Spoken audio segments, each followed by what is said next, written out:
and welcome to the MDS Podcast, the official podcast of the International Parkinson and Movement Disorder Society. I'm Michele Matarazzo from the HMCNAC in Madrid, Spain, and I'm the editor of the podcast and your host today. And today we are celebrating the 40th anniversary of the International Parkinson and Movement Disorder Society. Over the past 4 decades, the society has grown from a small, passionate group of clinicians and researchers into a truly global community. To look back and also to look ahead, we are recording a series of episodes focused on the contributions of members from different parts of the world. Today we'll be having a conversation with two long-standing members from the Pan-American section, Cynthia Comella from Rush University in Chicago, USA, and Oscar Gershanik, who is the scientific director of the Institute for Neuroscience at the Favaloro Foundation University in Buenos Aires, Argentina, who have both played key roles in shaping the society and also shaping the field itself of movement disorders. So thank you both so much for being here today. Thank you for the invitation. We're happy to be here. Let's start with the beginnings. Cindy, do you remember when and why you first joined the MDS? My journey to the MDS was circuitous. I started as an internist, finished 3 years, had Chris Getz as my third year attending, and of course convinced me to go into neurology, and then I ended up in movement disorders. I joined the MDS in 1991. So a few years ago, right? Oh, quite a few. And what about you, Oscar? What drew you to the society and to the field? Well, I'm much older than Cindy and much older than many of the other members of the society. In my time, there was no movement disorders. It was Parkinson's disease. And I was a member of the International Society of Motor Disturbances, which preceded the Movement Disorder Society. And as soon as the Movement Disorder Society was founded, I joined the society in 1985. And then in 1988, I became a member of the International Executive Committee of the society. So I've been in the leadership of the society for 37 years now. Wow. So a few years in the society, a few years in the leadership, and you've been president also. So you've really been part of the leadership for a very long time. And over all these years, the MDS has changed a lot, both scientifically, technologically for sure, even culturally. A lot of things have changed. It has grown a lot. And so you were mentioning this, you have seen the society from the start. How did it evolve since those early days? Maybe, Oscar, you want to start with this. At the beginning, the society was a family event because it was very small. There were very few of us. And so the meetings were, as I mentioned before, like a family event. We would gather and discuss things. And I still remember a session in which we were sitting all together and Mark Hallett was discussing what is myoclonus? How can we define myoclonus? And there was participation from everybody. It was not like now that you have 3,000-4,000 people at a session where they cannot participate. But at that time, there were just a few of us. Now it has become a very huge event, every single international congress, and that familiarity was in some sense lost. And Cindy, do you want to say something about how the society has changed over the years? When I first started, it was a family. And then it grew and it grew. It became so diverse. I think the thing that maintains the family feel is the development of the sections. So each section has a congress. And you get that sense of family when you go to the section congresses. And then you get the enormity of what the MDS is when you go to the Congress. So it's grown tremendously. It's included allied health. It's focused on young people.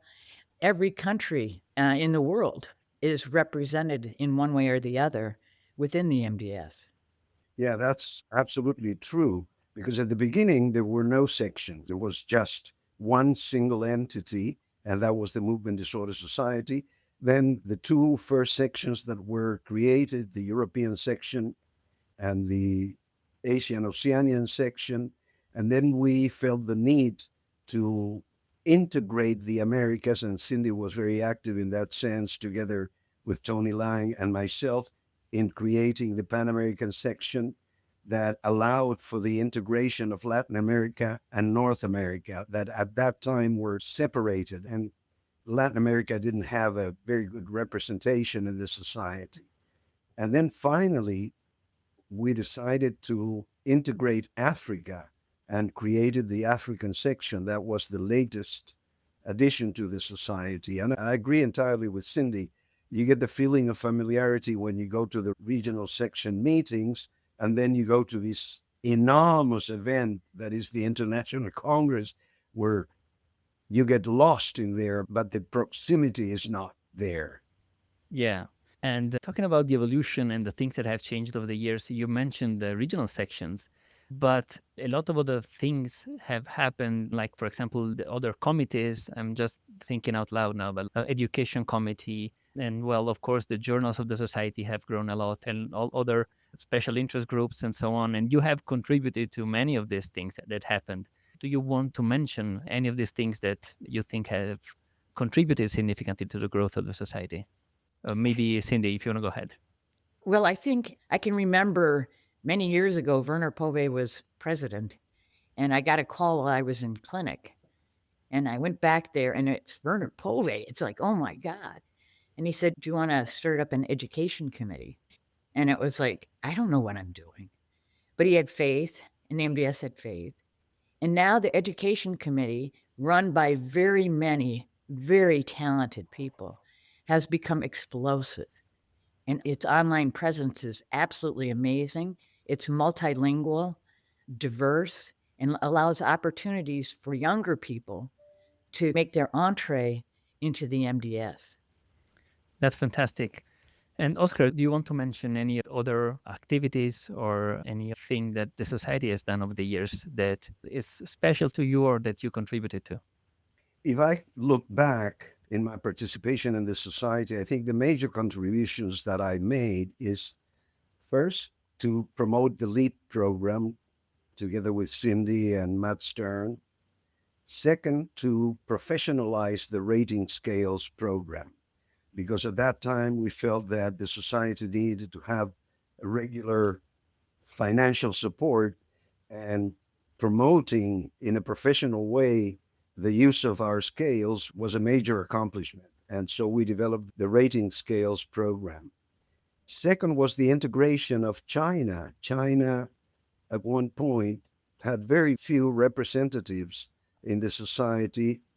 And I took upon myself to travel several times to China and talk to the leaders of movement disorders in China, ask them to integrate into the society because they were very reluctant because of Taiwan.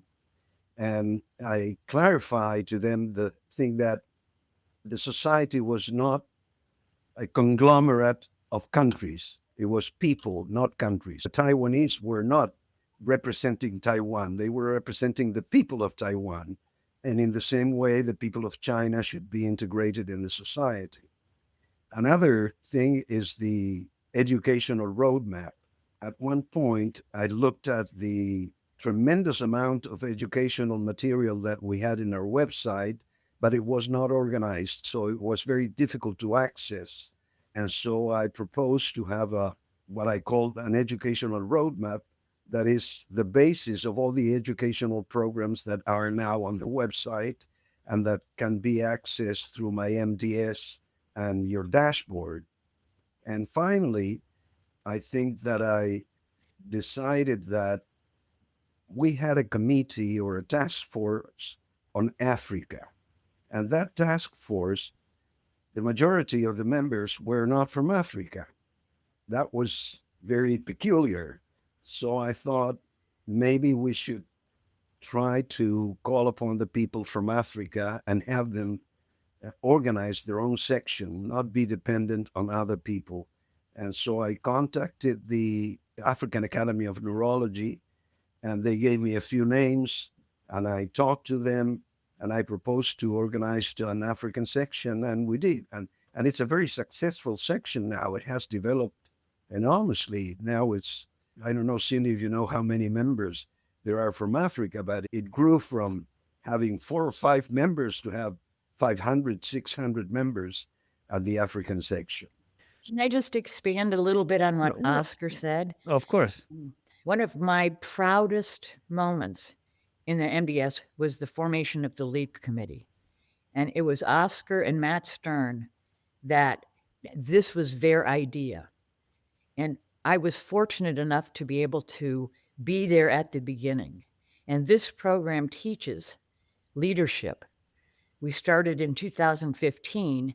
When you look back at the accomplishments of those who took the course in 2015, you can't help but think to yourself, I accomplished something. It has subsequently gone under the leadership of Shilpa Chitnis, but it was so many years of such satisfaction. And without Oscar and Matt, never would have occurred. Wow, you really did contribute a lot to the society for the leadership, the diversity from a geographical point of view, and not only geographical, all the education. So, as part of the members of the society, I have to thank both of you. And it's fantastic to see how all of these activities and all of these initiatives have become part of the DNA of the MDS today. So, that's amazing. But I also want to look at the other side of this relationship between you and the MDS. And I wanted to ask how being a part of the MDS has influenced your own careers from a scientific and professional point of view, or even from a personal point of view. Oscar, do you want to start? Well, you mentioned the DNA. I think the Movement Disorder Society is in our DNA. It's everything that we are. It's a family, it's a professional society, it's our point of reference to everything that we do. So I think the society has accompanied me along all my professional life. And Cindy?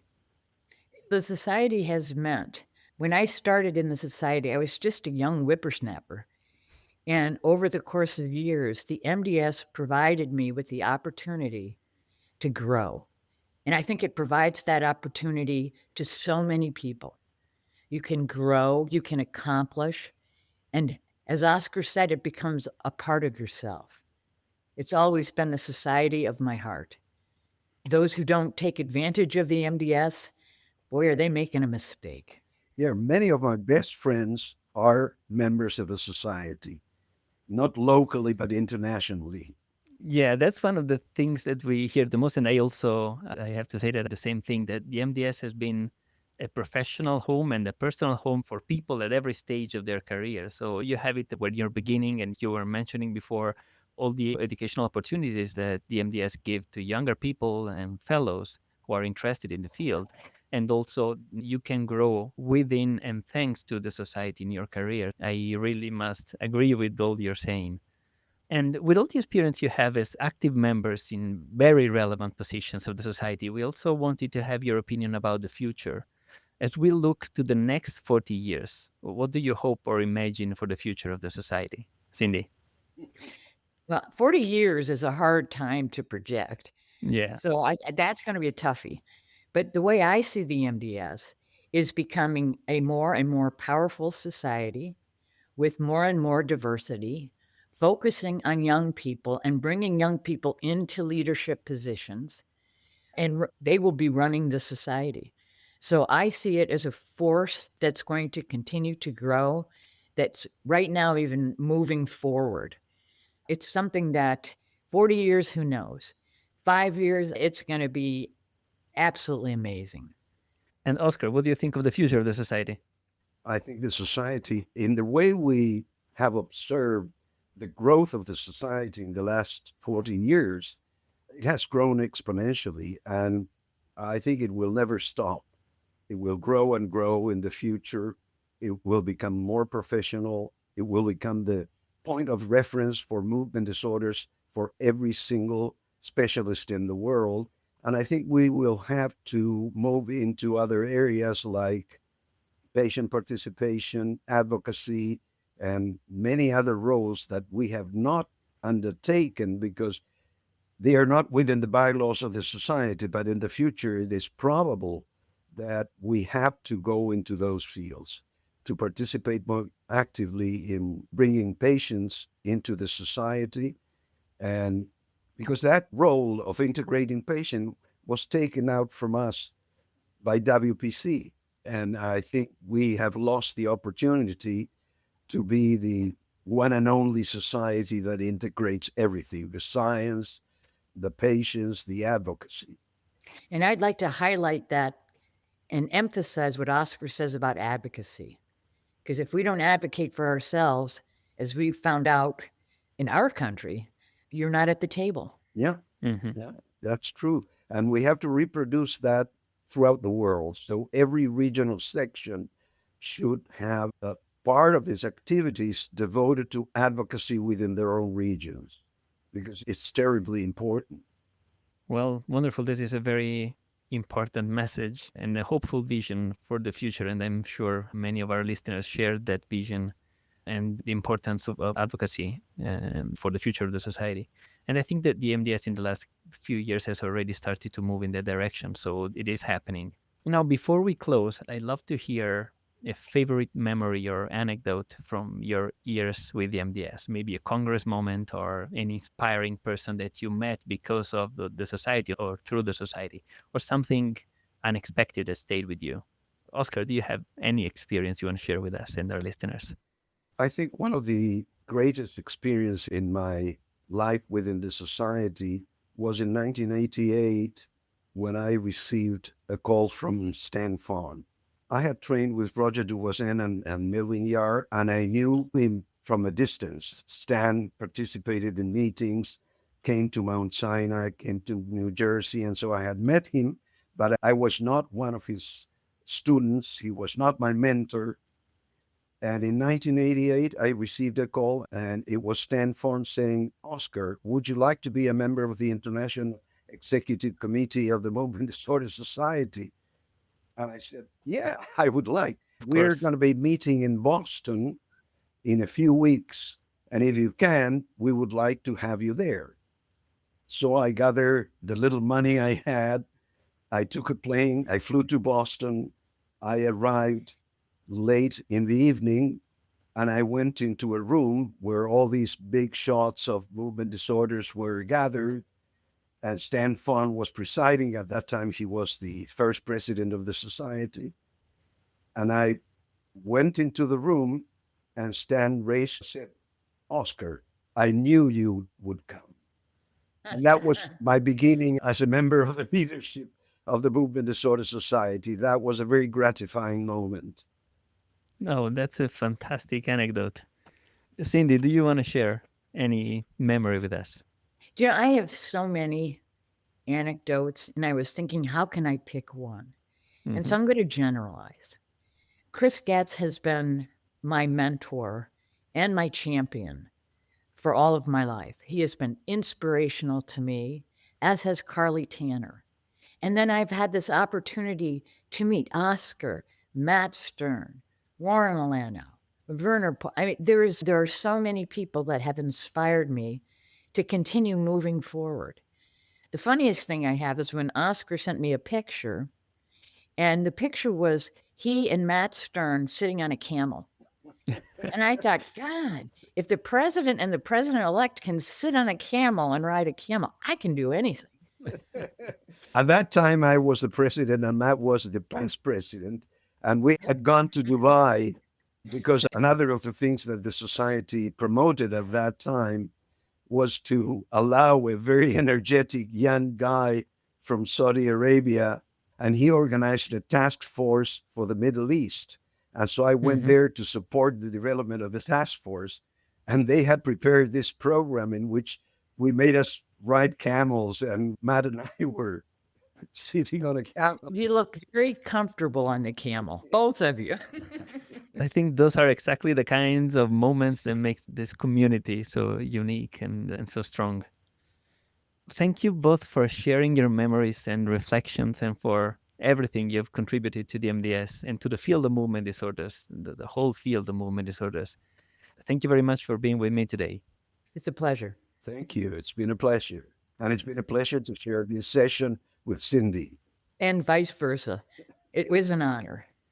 And to all our listeners, thank you for joining us in celebrating 40 years of science, collaboration, and community. I'm Michele Matarazzo, and I've been talking today with Cynthia Comella and Oscar Gershanik.